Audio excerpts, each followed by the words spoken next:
আসলে সংসারে কোনো কিছুই ফেলনা নয়, একটু বুদ্ধি খাটিয়ে ফেলে দেওয়া জিনিসটাকে বা যে কোনো জিনিসটাকে একটু কাজে লাগানোটাকে কৃপণতা বলে না। তো একজন সচেতন গৃহিণী যে কোনো সবজি ফলমূল বা সংসারে যে কোনো জিনিসই কীভাবে কাজে লাগানো যায় সেটা সে নিজের মতো করে একটু বুদ্ধি খাটিয়ে চলাটাকে সচেতনতা বলে, কৃপণতা নয়। আসসালামু আলাইকুম ভিউয়ার্স, কেমন আছেন সবাই? আশা করি ভালো আছেন। আলহামদুলিল্লাহ আমিও খুব ভালো আছি।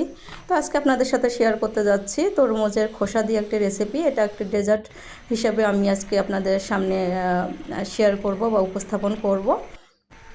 এই খোসাগুলো আমি ছোট ছোট করে কেটে এটাকে আমি মোরব্বা বানিয়ে নিচ্ছি। দিলাম চিনি, একটু গরম মশলা। তো এটা আপনাদের দেখে বুঝে নিতে হবে। এটাই পর্যায়ে যখন দেখবেন যে একদম কড়াই আর লেগে যাচ্ছে না, তো তখন বুঝতে হবে যেটা হয়ে গেছে। আমি একটু ভিনেগার দিয়ে নিলাম। ভিনেগারটা অপশনাল, আপনারা চাইলে স্কিপ করতে পারেন। আমি যেহেতু দীর্ঘদিন সংরক্ষণ করব তাই দিয়ে নিলাম। আর এখানে করলাম সাবু দিয়ে পায়েস। তো এই রেসিপিটি আসলে খুবই ইজি এবং তরমুজের খোসাটা তো নর্মালি আমরা ফেলেই দেই, তবে এটা নানাভাবে খাওয়া যায়, তরকারি, ডেজার্ট।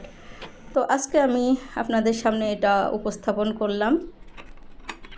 সাবুদানার যে পায়েসটা, এটার মধ্যে এটা দিলাম কলা, চাইলে বাদাম, নানা ধরনের বাদাম দেওয়া যায়, কিশমিশ।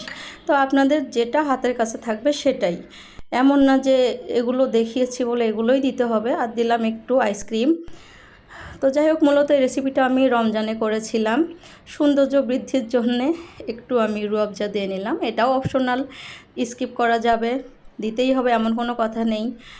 তো এটা আবার ভাবলাম এটা আমার শর্টসে শেয়ার করা ছিল, তো ভাবলাম আপনাদের সাথে আজকে আমি আমার এই চ্যানেলে একটু শেয়ার করি, যদি ভালো লাগে আপনাদের বিস্তারিতভাবে। তো যাই হোক, এই তো হয়েই গেল। এই গরমে এটা খেলে অবশ্যই বিকালে বা সন্ধ্যায় বা মেহমান আসলে যে কোনো সময় এটা খাওয়া যায়। আর এই গরমে খেলে তো অবশ্যই ভালো লাগবে। আর এটি কয়েকটা মাংস ছিল, হাড্ডি গুড্ডি, এটার সাথে আলু ভর্তা করে, এটা আমার সকালের, আজকের ছুটির দিনে সকালের নাস্তা বা খাবার বলতে পারেন। আজকে রুটি বানানো হয় নাই, ভাবলাম যে একটু ব্যস্ততা যেহেতু, তো ভর্তা ভাতই খেয়ে নেই।